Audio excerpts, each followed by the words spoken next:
الف اللہ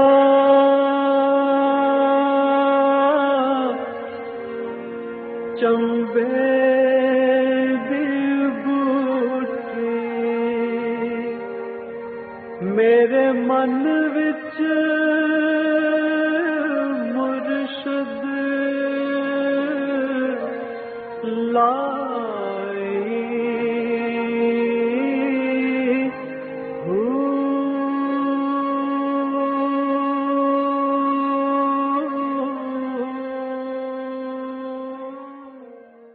بسم اللہ الرحمن الرحیم۔ السلام علیکم پریہ احمد مرشد اور میں ہوں منور عتیق۔ ناظرین محترم، آپ کے سوالات ہیں اور رہنمائی کے لیے ہمارے ساتھ موجود ہیں ہمارے بہت ہی محترم جناب حضرت امیر محمد اکرم افغان صاحب۔ آپ سلسلہ نقشبندیہ اور ایسے کے شیخ ہیں، مترجم قرآن ہیں، مفکر قرآن ہیں، شاعر ہیں، ادیب ہیں، بہت سے حوالے ہیں آپ کے تعارف کے۔ حضرت جی بہت شکریہ، آپ نے وقت دیا۔ حضرت جی پچھلے ہم گزشتہ پروگرامس کے اندر علم کی بات ہوتی رہی اور سنتے رہے، اور اس پہ آپ نے بڑے منفرد انداز میں خبر اور علم کے حوالے سے ہمیں آگاہ کیا۔ آج میں چاہوں گا کہ آپ ہمیں اس حوالے سے ہماری رہنمائی کیجیے کہ علم کی اقسام کیا ہیں۔ الحمدللہ رب العالمین والصلاة والسلام علی حبیبہ محمد وآلہ وصحبہ اجمعین۔ اعوذ باللہ من الشیطان الرجیم، بسم اللہ الرحمن الرحیم۔ علم کی متعدد اقسام ہیں۔ بعض چیزیں ہمارے علم بنیادی طور پر جاننے کو کہتے ہیں، ٹھیک ہے۔ بعض چیزیں ہمارے علم میں آتی ہیں لیکن وہ صحیح نہیں ہوتی، خبر صادق نہیں ہوتی۔ صحیح۔ تو وہ ہے تو ایک طرح سے وہ علم، لیکن اپنے اثر اور نتیجے کے اعتبار سے وہ جہالت سے بھی بدتر ہے۔ صحیح، بالکل ٹھیک۔ کہ کوئی ایک واقعہ حقیقت کے مطابق نہیں ہے اور اس پر اعتماد کر لینا، تو یہ جہالت سے بھی آگے چلا جاتا ہے۔ صحیح، کیونکہ علم ہمیشہ خبر سے ہوتا ہے۔ ٹھیک ہے۔ آپ کہیں سے پڑھتے ہیں تو وہ بھی ایک خبر ہے۔ اگر وہ میں نے عرض کیا تھا کہ دماغ تک رہ گئی تو خبر ہی رہے گی، اس کی کیفیت اگر دل میں اتر گئی تو علم بن جائے گا۔ صحیح۔ اب وہ خبر کے لیے ضروری ہے کہ خبر صادق ہو، ٹھیک ہے، معتبر ہو، واقعہ کے عین مطابق ہو۔ انبیاء علیہ الصلوۃ والسلام دنیا میں کبھی کسی نبی نے کسی انسان سے کچھ نہیں سیکھا۔ صحیح۔ خود نبی علیہ الصلوۃ والسلام جو انبیاء کے بھی امام ہیں، آپ کا لقب امی بھی ہے۔ امی جاہل کو نہیں کہتے، امی کا مطلب ہے جو لکھنا پڑھنا نہ جانتا۔ ٹھیک ہے۔ یہ جو ہمارے ہاں ایک تصور بن گیا ہے نا کہ ان پڑھ کو امی کہتے ہیں، نہیں، ان پڑھ ہونا اور بات ہے، جاہل ہونا اور بات ہے۔ صحیح۔ آپ نے کتنے ان پڑھ لوگ دیکھے ہیں جو اپنے امور میں بڑے ماہر ہیں؟ جی ہاں، بالکل۔ کاشتکاری میں، یا ایک ڈرائیور ہے اسے لکھ پڑھنا نہیں آتا لیکن وہ گاڑی چلا بھی لیتا ہے، انجن خرابی چھوٹی موٹی ٹھیک بھی کر لیتا ہے۔ تو ان پڑھ ہے لیکن جاہل نہیں ہے، اپنے فن کو جانتا ہے۔ تو نبی کریم صلی اللہ علیہ وسلم امی تھے، لکھنا پڑھنا نہیں جانتے تھے، لیکن کائنات کے سارے علوم کا مصدر آپ کی ذات ہے۔ No doubt. تو علم کی بنیاد خبر صادق پر ہے۔ جو سب سے بڑی سچی، سب سے سچی خبر ہے وہ انبیاء کے پاس ہوتی ہے، کیونکہ وہی الہیات ہے۔ صحیح۔ اور جو چیز انبیاء سے آگے چلتی ہے وہ خبر صادق ہوتی ہے، نبی صادق اور امین ہوتے ہیں، اور ان کی صداقت اور امانت پہ قرآن گواہ ہے، اللہ گواہ ہے۔ تو اصل حقیقی علم جسے کہتے ہیں وہ یہ ہے کہ جو خبر صادق پر جس کی بنیاد ہو اور وہ دل میں اتر جائے، اس کی کیفیت محسوس ہو، صحیح، یہ علم ہے، یہ علم ہے۔ ورنہ اس کی بہت سی قسمیں ہیں، ایک وہم ہے، ایک توقع ہے، یہ بھی علم کی قسمیں ہیں۔ یہ امید ہے ایسا ہو جائے گا، ایسا نہیں ہوتا۔ میرا خیال ہے ایسا ہوا ہوگا، ایسا نہیں ہوتا، بعض اوقات ہو بھی جاتا ہے۔ تو یہ ساری جاننے کی اقسام ہیں، اوہام بھی، توقعات بھی، خبر کاذب بھی، لیکن یہ ساری ناقابل عمل ہیں۔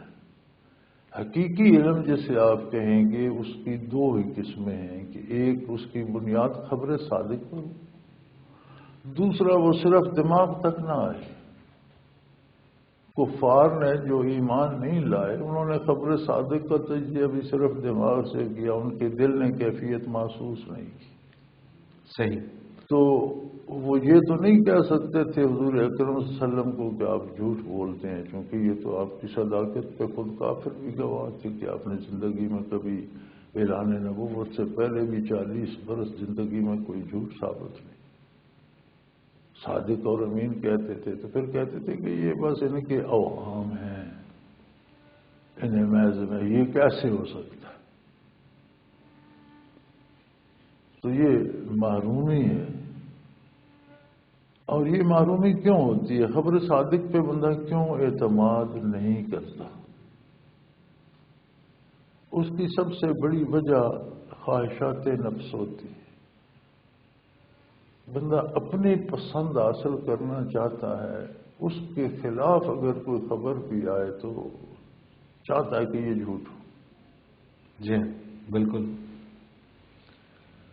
وہی چاہتا ہے جو وہ چاہتا ہے، وہ جو چاہتا ہے نا اس کو ٹارگٹ بنا لیتا ہے، وہ اس کے دل میں اتر جاتی ہے۔ اسے کوئی سمجھاتا بھی رہے کہ اس میں نقصان ہوگا تو سمجھتا ہے یہ جو کہہ رہا ہے میں اسے نہیں مانتا۔ تو حقیقی علم وہ ہے کہ اس کی بنیاد خبر صادق پر اور وہ دل میں، اس کی کیفیت دل میں محسوس ہو۔ جب دل میں جو چیز اترتی ہے اس کی شہادت یہ ہے کہ وہ آپ کے کردار کو بدل دیتی ہے۔ صحیح، بالکل ٹھیک۔ اچھا، اس میں آپ نے فرمایا تھا کہ علم کے دو حصے ہیں، علم الادیان اور علم الابدان، تو یہ دونوں کو حاصل کرنا ضروری ہے۔ حضرت حسن رضی اللہ تعالیٰ عنہ، حسن بصری رحمۃ اللہ تعالیٰ عنہ سے یہ منسوب ہے روایت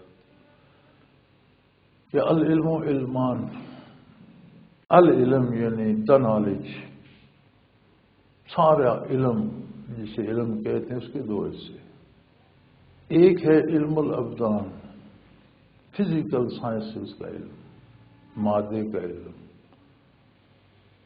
علوم دنیا، رزق حاصل کیسے کرنا ہے، خرچ کہاں کرنا ہے، صحت کیسے ہوگی، طب کیا، طبیب کیا ہے، غذا کون سی ہونی چاہیے، سونا جاگنا، یہ پورا جو فزیکل جو سٹرکچر ہے اس کے بارے جاننا۔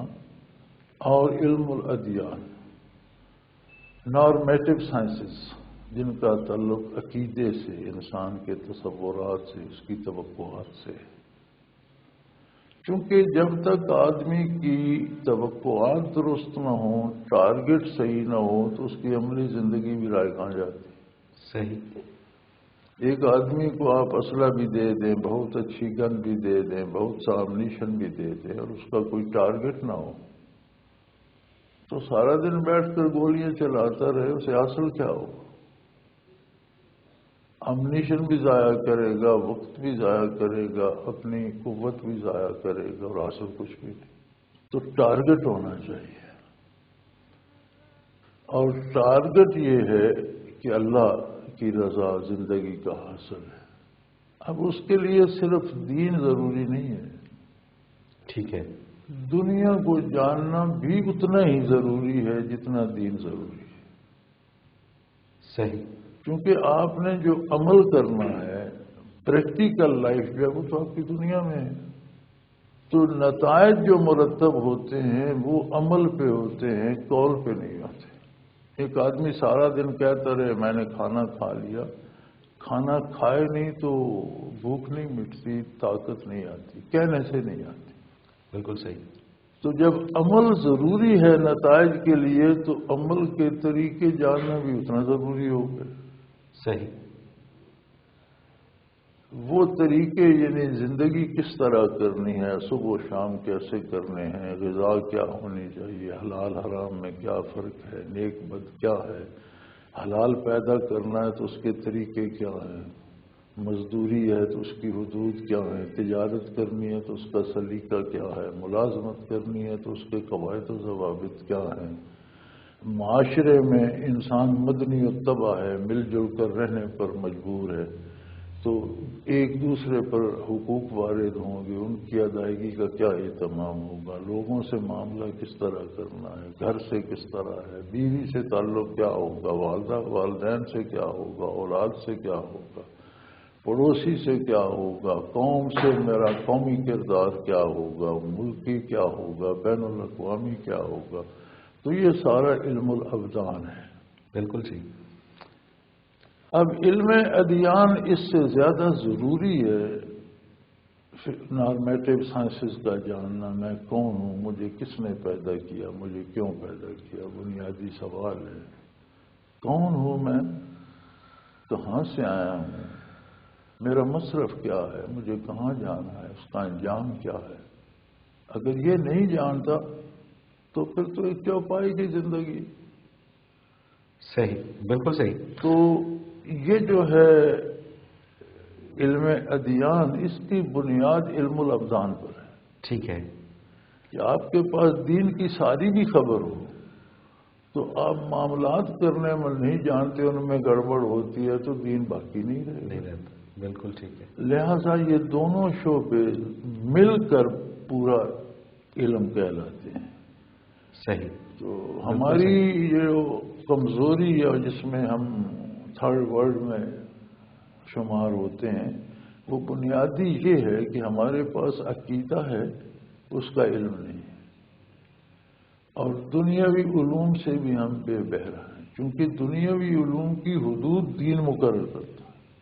صحیح، بالکل۔ ایک آدمی ڈاکٹر بن جاتا ہے لیکن ڈاکٹری کے پیشے میں فرائض کی حدود و قیود کیا ہیں، یہ دین ہے۔ ایک آدمی پروفیسر بن جاتا ہے، لوگوں کو بھی پڑھاتا ہے، لیکن اس کے پروفیشن کی حدود و قیود کیا ہیں، یہاں دین کی ضرورت پڑ جائے گی۔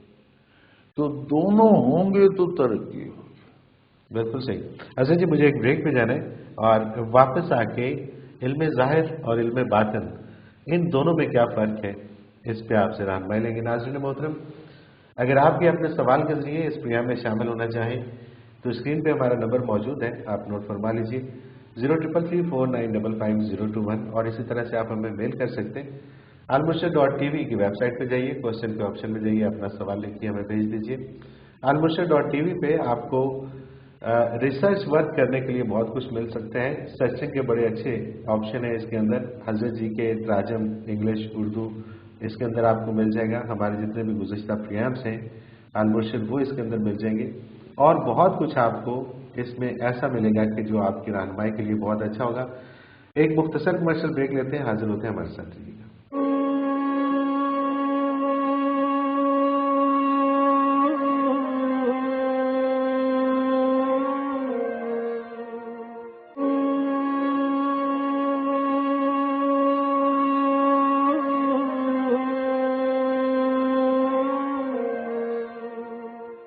پروگرام میں ایک بار پھر خوش آمدید ناظرین محترم، آپ کے سوالات اور رہنمائی کے لیے ہمارے ساتھ موجود ہمارے بہت ہی محترم جناب حضرت امیر محمد اکرم افغان صاحب۔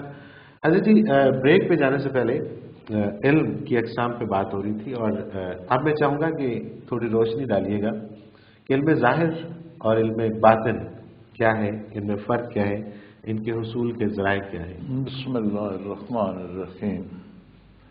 یہ آگے پھر جو میں نے عرض کیا علم الادیان ہے یا نارمیٹو سائنسز کا جو نالج ہے، یہ اقسام اس کی ہیں۔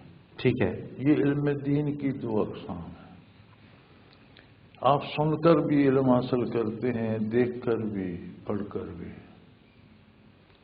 اسی طرح علم دین میں بھی آپ پڑھتے ہیں، قرآن پڑھتے ہیں، حدیث پڑھتے ہیں، فقہ پڑھتے ہیں، اور بہت سی معلومات آپ کے پاس، آپ اس میں ماہر ہو جاتے ہیں، تو یہ علم ظاہر ہے۔ ٹھیک ہے۔ انبیاء علیہ الصلوۃ والسلام سے جو علم مخلوق کو نصیب ہوتا ہے اس کی دو قسمیں ہیں۔ ایک ہوتے ہیں تعلیمات نبوت، صحیح، جو حضور نے یا انبیاء نے زبانی ارشاد فرمائے، یہ اللہ کا حکم ہے، یہ جائز ہے، ناجائز ہے، حلال ہے، حرام، تعلیمات نے، ان میں قرآن کریم بھی آ جاتا ہے کہ وہ بھی حضور کی تعلیمات میں سے ہے، اور کسی نے تو وہی نہیں سنی، حضور نے سنا، آپ نے بتایا بھی قرآن، ساری حدیث، ساری سنت اس میں آ جاتی ہے۔ ایک بندہ اس ساری کو ازبر کر لیتا ہے، لیکن اس کے ساتھ اسے یہ ظاہری علم ٹھیک ہے، ظاہر قسم ہے۔ اب اس کی ضرورت یہ ہے کہ وہ اس کے باطن سے بھی واقف ہو۔ تو علم باطن کیا ہے؟ ان ارشادات میں جو کیفیات ہیں، صحیح، وہ دل پہ وارد ہوں۔ اب نبی کریم صلی اللہ علیہ وسلم کے سامنے جو آیا ایک نگاہ میں وہ صحابی ہو گیا۔ صحابیت بہت بڑا بلند مقام ہے، ہم نادان ہیں، ہم سمجھتے نہیں۔ ہمارے خیال میں ایک بندہ ولی اللہ ہوتا ہے، وہ اللہ جانے ولی ہے کہ نہیں، ہم ولی سمجھتے ہیں، ہمارے پاس دلیل تو کوئی نہیں اللہ کی طرف سے، بے شک، لیکن ہم اس کا کتنا احترام کرتے ہیں۔ اس کے وفات کے بعد قبر کا بھی لحاظ ہوتا ہے، ریشمی غلاف چڑھا رہے ہیں اور نذرانے دے رہے ہیں اور فاتحہ پڑھ رہے ہیں اور دعائیں مانگ رہے ہیں اس کے وسیلے سے۔ اس کی اولاد کا بھی احترام ہے، اس کے تعلق داروں کا بھی، اس کے مریدوں کا بھی لحاظ ہے۔ ساری دنیا ولی بن جائے تو شادی کی گرد پاک کو نہیں پہنچتی۔ صحیح بات، بالکل ٹھیک۔ یہ صحابی کیسے بن گئے؟ نمازیں ان پر بھی یہی 5 فرض تھیں، قرآن یہی 30 پارے تھا، حدیث شریف یہی تھی، سارا دین یہی تھا۔ وہ جو کیفیات قلب اطہر سے مترشح ہوئی، جن کو ان کے قلوب نے قبول کیا، تو وہ جو جب علم ظاہر ان کے پاس آیا تو اس کی کیفیت بھی آ گئی، اور وہ سراپا تصویر بن گئے اس کی۔ سبحان اللہ، سبحان اللہ۔ تو علم باطن یہ ہے کہ آپ نے جو ظاہر سیکھا، سن کر، پڑھ کر، جس طریقے سے بھی جانا، اس کی کیفیات دل میں آ جائے۔ مثال کے طور پر آپ سمجھ سکتے ہیں کہ آپ نے ایک جملہ پڑھا، بات غیر موضوع سی ہے تو آپ کو غصہ آتا ہے، ناراضگی محسوس، نے کیا لکھ دیا؟ صحیح بات، نہ لکھنے والے سے کوئی تعلق، نہ اس جملے سے کوئی تعلق، وہ کیفیت ایک بن جاتی ہے، ایک کیفیت بن جاتی ہے۔ یار یہ کیا کہہ رہے؟ آپ ٹی وی پہ سنتے ہیں ایک اینکر بات کر رہا ہوتا ہے یا ایک مہمان بات کر رہا ہوتا ہے، وہ کو غیر موضوع بات کہہ دیتے ہیں۔ ہم ٹی وی پہ ہم نے لوگوں کو لڑتے بھی دیکھا۔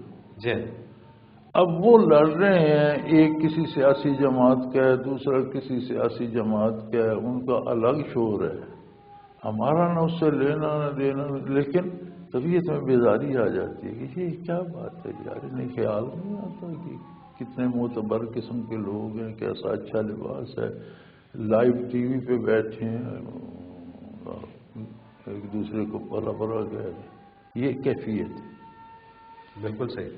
علوم دین کی بھی کیفیات، عظمت الہی کی بات آئے تو دل لرز جائے، محبت الہی کی بات آئے تو دل قربان ہو جائے، اطاعت نبی کی بات آئے تو قلب جھک جائے، اندر وہ بات گھس جائے اور وہ اعمال پر اپنا اثر ڈالے، سایہ فگن ہو اور اعمال اس کے مطابق ہو جائیں، تو یہ علم باطن۔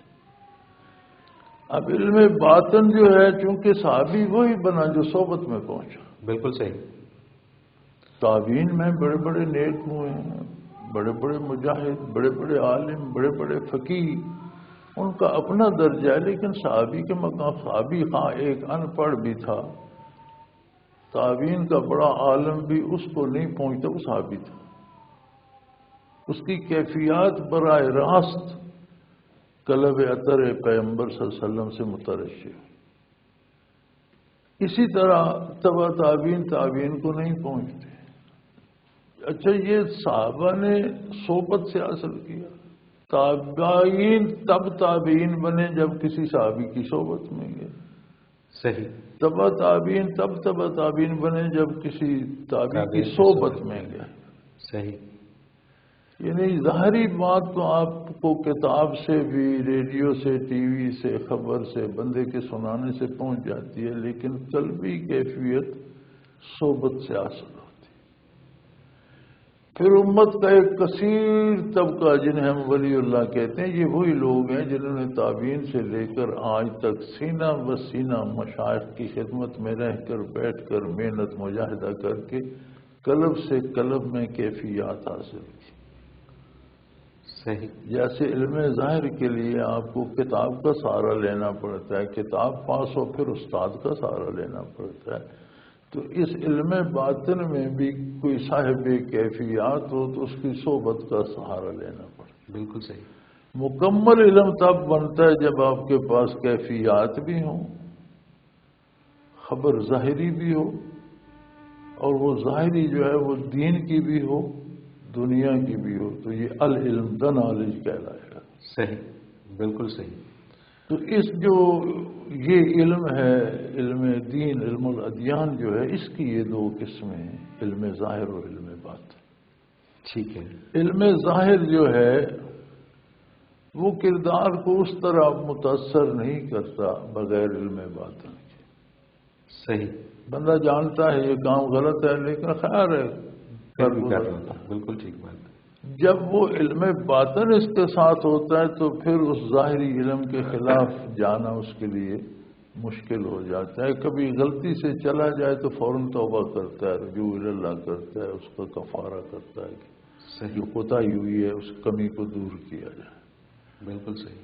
تو زندگی انسان، چونکہ کوئی یہ تو ہمارا آج کا جو ہے سائنٹیفک شعبہ یہ تو کہہ دیتے ہیں انسان ایک جانور ہی ہے، سوشل اینیمل ہے، مل جل کر رہنے والا. جو انسان جانور نہیں ہے، انسان ایک بہترین تخلیق ہے اللہ کی، جو جانوروں سے لے کر کائنات کے ذرے ذرے کو استعمال کرتا ہے.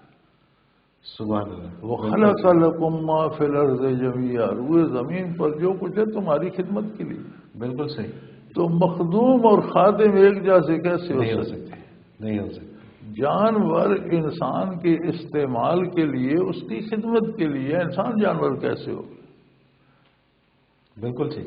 بہت اچھا. تو یہ مقولہ، یہ تحقیق اس لیے ہے کہ ان لوگوں کے پاس وہ کیفیات نہیں ہیں، علم باطن نہیں ہے. پھر کیفیات کہاں ہوتی؟ پھر یہ دین سے بھی بے بہرا ہے.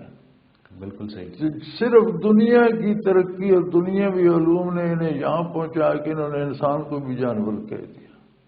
صحیح. اب آپ غیر اسلامی معاشرے میں دیکھ لیں کہ جہاں دین نہیں ہے وہاں جانور اور آدمی کی زندگی میں کوئی فرق نہیں رہ گیا. بالکل ٹھیک بات. کسی کی آبرو محفوظ نہیں، کسی کے حقوق محفوظ نہیں، کسی چھوٹے بڑے کا لحاظ نہیں، کوئی انسان کسی کا کچھ لگتا نہیں. تو جب ان کی زندگی جانوروں کی ہو گئی تو انہوں نے کہا شاید ساری انسانیت ہی ایک سوشل اینیمل ہے. جی ہاں، وہ اپنے آپ کو دیکھ کے انہوں نے اندازہ لگایا.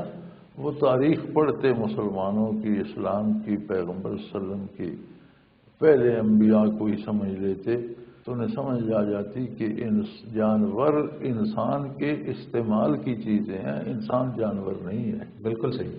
بالکل صحیح بات. جانور انسان کی خدمت کے لیے پیدا کیے کہ انسان کوئی اوپر کی چیز ہے. صحیح. بالکل ٹھیک. بالکل ٹھیک. حضرت جی مجھے ایک بریک پہ جانے اور واپس آ کے کچھ سوالات ہیں میرے پاس، میں چاہوں گا کہ یہ بھی پروگرام میں شامل کر لیے جائیں. اور ان کے بے شک کیونکہ بڑی ڈیٹیل سے یہ سوال ہو چکے ہیں پہلے بھی، اور میں چاہوں گا کہ ان پہ تھوڑا سا آپ رہنمائی کر دیجیے تاکہ یہ سوال بھی شامل ہو جائیں اور ان تک جواب بھی پہنچ جائیں. ناظرین محترم، اگر آپ بھی اپنے سوال کے ذریعے اس پروگرام میں شامل ہونا چاہیں تو اسکرین پہ ہمارا نمبر موجود ہے، آپ نوٹ فرما لیجیے 033349555021 اور اسی طرح سے آپ ہمیں میل کر سکتے ہیں. ای میل ایڈریس almurshid.tv کی ویب سائٹ پہ جائیے اور کوشچن کے آپشن میں جا کے اپنا سوال لکھیے اور ہمیں بھیج دیجیے. almurshid.tv پہ ہمارے آپ تمام گزشتہ پروگرامس دیکھ سکتے ہیں. اس میں آپ سرچنگ کر سکتے ہیں کسی بھی موضوع کے حوالے سے. اس میں حضرت جی کے جو تراجم ہیں انگلش اردو وہ بھی آپ اس میں دیکھ سکتے ہیں اور بہت کچھ جاننے کے لیے اس میں ہے جو آپ کی رہنمائی کے لیے بہت مفید ہے. ایک مختصر کمرشل بریک لیتے ہیں. حاضر ہوتے ہیں ہمارے ساتھ.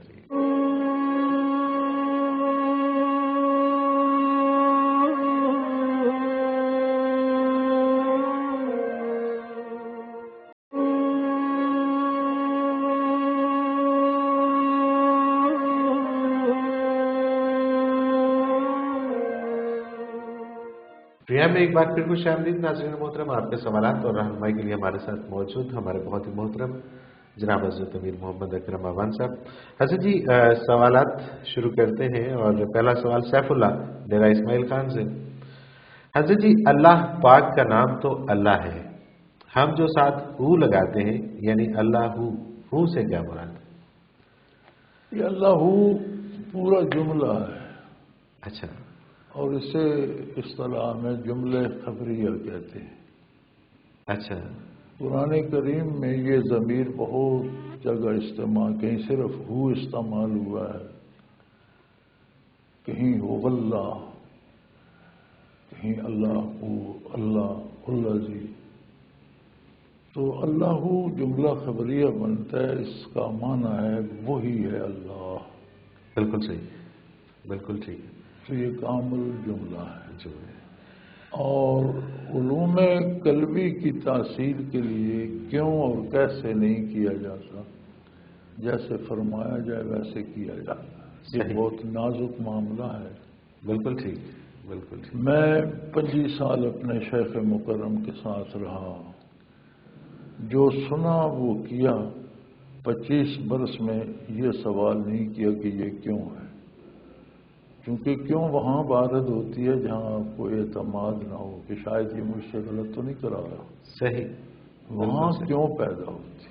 بالکل صحیح. تو جب اعتماد ہے تو پھر کیوں کی گنجائش نہیں ہے. پھر سمعنا واطعنا, قرآن نے قانون بتایا ہے کہ ہم نے سنا, ہم نے قبول کیا, ہم ایسا ہی کریں, ایسا ہی کر رہے ہیں. سبحان اللہ. بالکل ٹھیک. تو یہ شیطان وساوس ڈالتا رہتا ہے. کوئی شیخ کوئی خلاف شریعت نہ کلمہ سکھاتا ہے نہ عمل سکھاتا ہے. بالکل صحیح.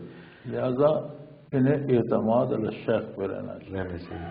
طیبہ ہے واقعات سے کہا جاتا ہے کہ جو لوگ ڈرتے ہیں ان کا ایمان کمزور ہوتا ہے. دوسری طرف کہا جاتا ہے کہ اللہ سے ڈرو. ڈر کیا ہے؟ یہ جو جملہ ہے نا اللہ سے ڈرو, اس کا یہ مراد نہیں کہ اللہ کوئی ایسی ہستی ہے جس سے ڈرنا چاہیے. ڈرنا اپنے آپ سے چاہیے. ہم کوئی ایسا کام نہ کریں جو اللہ کے حکم کے خلاف ہو, اللہ کی گستاخی نہ کریں. اللہ ہمارا خالق مالک ہر چیز پہ قادر, اس کی نافرمانی نہ کریں. تو اس ڈرنے سے مراد یہ ہے کہ جو غلطی کر رہے ہیں اس پر جو غضب الہی مرتب ہوگا اس سے ڈرنا چاہیے. صحیح, ٹھیک ہے. یہ ڈر وہ نہیں ہے جیسے آپ دشمن سے ڈرتے ہیں یا آپ کسی موذی جانور سے یا سانپ سے ڈرتے ہیں یا زہر کھانے سے ڈرتے ہیں, وہ نہیں ہے. یہ رشتے ٹوٹنے کا ڈر ہے. صحیح. اللہ سے جو تعلق ہے وہ نہ ٹوٹ جائے. جیسے آپ کا ایک بھائی امریکہ میں بیٹھے, آپ لاہور بیٹھے ہیں, ایک بندہ آتا ہے جی آپ ووٹ ہمیں دیں, آپ کہتے ہیں یار بھائی سے پوچھوں گا. وہ بھائی امریکہ بیٹھے, اس نے ووٹ امریکہ بنوایا ہوا ہے, وہاں کا شہری ہے, جدھر جی چاہے دے, آپ جہاں آپ کہتے ہیں نہیں اس سے مشورہ کرو. اس نے کہا تو پھر نہیں تو وہ ناراض نہ ہو جائے. وہ جو ناراضگی کے ٹوٹنے کا ڈر ہے وہ اللہ کا. بالکل صحیح, بالکل ٹھیک. کامران اکرم ہے چوک اعظم, پتہ نہیں کہاں کا چوک اعظم ہے, یہ شاید جگہ کا نام ہی چوک اعظم ہوگا. جو شخص شرک کرتا ہے کیا اس کا نماز جنازہ پڑھنا جائز ہے؟ کافر اور مشرک کے لیے نہ دعا کرنا جائز ہے نہ جنازہ پڑھنا جائز ہے. ٹھیک ہے. لیکن یہ تعیین کرنا یہ ممکن نہیں. ایک بندہ کہتا ہے میں مسلمان ہوں, تو تو آپ اس پر شرک کا فتویٰ نہیں دے سکتے. جو دعویٰ کرتے ہیں میں مسلمان ہوں اس کا جنازہ پڑھا جائے. اس سے یہ مراد نہ لے لیں کہ آپ جس کو چاہیں مشرک ڈکلیئر کر دیں، یہ نہیں ہے. کوئی اس کا قاعدہ قانون ہے جو نہیں ہمارے اسلام پاس. قبول نہیں کرتا یہ اس کی بات. اس کی بات ہے، بالکل ٹھیک ہے. اگر ایک اسلام قبول کرتا ہے وہ گناہگار ہے جیسا بھی ہے، وہ فیصلہ ہمارے معاملہ پاس اس کا اللہ کے ساتھ ہے. اس کے دل میں ایمان ہے یعنی یہ معاملہ اللہ کے ساتھ ہے. آپ کا سلوک اس کے ظاہری دعوے کے مطابق ہو. بالکل صحیح. لیکن اگر کوئی توحید کا انکار کرتا ہے تو وہ مشرک ہے یا کافر ہے. اس کے لیے نہ مرنے کے بعد دعا مانگی جا سکے گی نہ اس پر جنازہ پڑھا جا سکے. بالکل صحیح. جلالی ہے راولپنڈی سے. حضرت جی، ذکر میں دوام حاصل ہو جائے تب بھی کیا لطائف پر محنت کرنا ضروری ہے؟ بالکل ضروری ہے، بالکل ضروری ہے. گاڑی اگر آپ کی یہاں سے آپ نے لاہور جانا ہے، لاہور پہنچ جائے، پھر واپس آنا ہو تو پیٹرول نہیں ڈالیں گے؟ یقیناً ڈالیں گے، یقیناً ڈالیں گے. اگر آپ نے لطائف کو جاری رکھنا ہے تو پھر روز تیل ڈالنا پڑے گا. روزانہ آج کا میرا سارا آدھے گھنٹے کا بیان اسی موضوع پر تھا.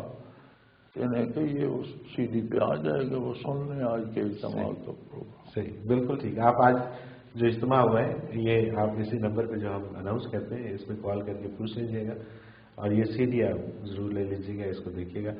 عبد القدوس ہیں UAE سے. دوران نماز شعوری یا لاشعوری طور پر آنکھیں بند ہونے سے کیا نماز ہو جاتی ہے، جبکہ آنکھیں بند کرنے سے اللہ کی طرف پوری توجہ ہو جاتی ہے؟ آنکھیں بند کرنا یا کھولنا نماز کی شرائط میں نہیں ہے. ٹھیک ہے. یہ بعض لوگوں نے خواہ مخواہ وہم بنا رکھا جی آپ کی آنکھیں بند تھی نماز نہیں ہوئی. آنکھیں بند کر کے کسی کو زیادہ توجہ نصیب ہوتی ہے تو بند کر کے پڑھتا رہے، کوئی فرق نہیں پڑتا ہے. آمنہ یونس، یہ انہوں نے ایک ریکویسٹ کی ہے جی. یہ کہتی ہیں میں نے کچھ نعتیں لکھی ہیں، ان کی اصلاح چاہتی ہوں، کیا طریقہ ہے؟ میرے بیٹے، نعت لکھنا بڑا مشکل کام ہے، اور میں نے بے شمار شعراء کو، ہندو شعراء کو بھی پڑھا ہے. مجھے لگا ہے کہ مسلمان شعراء سے جو ہندو شعراء نے نعتیں لکھی ہیں بعض اوقات ان میں سے بعض شعر اور اچھے ہیں کہ انہوں نے صرف حضور کی تعریف کی ہے. ٹھیک ہے. ہمارے شعراء نے نعتیں نہیں لکھی، انہوں نے غزل میں دنیا مانگی ہے. صحیح. نعت کا مطلب ہے حضور کے اوصاف حمیدہ کا بیان. بالکل ٹھیک بات. مجھے یہ دے دو، مجھے وہ دے دو، میری جھولی بھر دو، میری جیبیں بھر دو، یہ نعت نہیں ہے. اسے نعت کہنا غلط ہے. ٹھیک بات. تو میں نے جو اکثر نعتیں پڑھی ہیں، ہاں آپ مولانا جامی کی نعت پڑھیں اور فارسی شعراء کی، عربوں کی نعت پڑھیں تو پتہ چلتا ہے کہ انہوں نے کسی نے حضور کے خد و خال کی تعریف کی ہے، اس نے ظاہر کی ہے، اس نے باطن کی ہے، کمالات کی. یہ تو نعت ہے. جب عشق میں ڈوب جائے بندہ تو پھر اپنا آپ تھوڑے یاد نہیں نا. تو اگر آپ نے بھی نعت میں کچھ مانگا ہے تو نعت نہیں ہے. صحیح بات ہے. وہ آپ کی طلب ہو سکتی ہے، خواہش ہو سکتی ہے. کیونکہ جس کا عشق دل میں اکثر اسی کا چہرہ نظر آتا ہے نا. خواہشات کے شاعر ہیں، جی ہاں، نام اسے نعت کا دے دیتے ہیں. نعت وہ ہے، وہ شعر، وہ جملہ جس میں حضور کے اوصاف حمیدہ کی کوئی بات ہو. بالکل صحیح. تو پہلی اصلاح تو آپ خود کر لیجیے یہ دیکھ کر. ٹھیک ہے. دوسری اصلاح ہوتی ہے کہ شعروں میں وزن کیسا ہے، مصروں کی بندش کیا ہے، الفاظ کیسے ہیں. تو یہ بیٹا کسی شاعر سے جو اس فن کا ماہر ہو. سارے شاعر بھی یہ فن نہیں جانتے کیونکہ شعر کہنا ایک فن ہے اور اس کے فنون کو جاننا ایک دوسرا فن ہے. بہت بڑا. بعض شعروں کی اصلاح جانتے ہیں، شعر کہہ نہیں سکتے، اور بعض شعر بھی کہتے ہیں، اصلاح بھی جانتے ہیں. تو یہ اصلاح ان سے بھی. بالکل صحیح. یہ ایک سوال ہم پہلے بھی پروگرام میں شامل کر چکے ہیں. قرآن پاک کو بغیر وضو کے پڑھ سکتے ہیں؟ اس کا ذرا مختصر. بغیر طہارت کے چھو نہیں سکتے. ٹھیک ہے. پڑھنا اور بات ہے. ٹھیک ہے. ایک آدمی حافظ ہے، اسے وضو کی قید نہیں ہے، اسے حفظ ہے زبانی، کچھ آیات یاد ہیں، کسی کو صورت یہ پڑھتا رہے. جب چھونا ہو، ہاتھ میں لے کر پڑھنا ہو تو اس کے لیے قرآن میں طہارت شرط ہے. لا یمسہ الا المطہرون. اور اس طہارت میں بڑی غلط فہمی ہو گئی ہے. متقدمین نے تو طہارت کو طہارت ہی لکھا ہے، اور جب اردو میں ترجمہ کیا گیا تو اسے وضو کا ترجمہ دے دی گیا. حالانکہ وضو اور کیا ہے، طہارت اور. اس کی تعیین ہوتی ہے کہ جو قبا کے یا وادی کے رہنے والے صحابہ کرام تھے ان کے حق میں آیت کریمہ نازل ہوئی کہ وہ متطہرین ہیں، اور ان اللہ یحب المتطہرین، اللہ متطہرین سے محبت کرتا ہے۔ تو نبی علیہ الصلوۃ والسلام سے ان سے پوچھا کہ بھئی کیا عادت ہے تمہاری جس پر اللہ تم سے محبت کرتے ہیں اور تمہاری تعریف فرمائی؟ تو انہوں نے کہا یا رسول اللہ، ہم جب بھی اجابت یا فراغت ہوتی ہے تو پانی سے طہارت کرتے ہیں، یوں تو ڈھیلے سے بھی ہو جاتی ہے یا آج کل ٹیشو پیپر سے بھی، تو وہ نہیں، ہم پانی سے طہارت کرتے ہیں۔ بالکل ٹھیک۔ تو اللہ نے انہیں متطہرین کہا۔ صحیح۔ تو قرآن کی شرط بھی یہی لگائی کہ لا یمسوا الا المطہرین، اس کا مطلب ہے جو پانی سے صفائی کر لیتا ہے وہ متطہرین میں ہے، اس کا وضو ہو تو بہت اچھی بات۔ صحیح۔ وضو کو اگر ہم شرط بنا دیں گے تو بہت سی مخلوق کو تو ہم نے تلاوت سے ہی معلوم کر دیا۔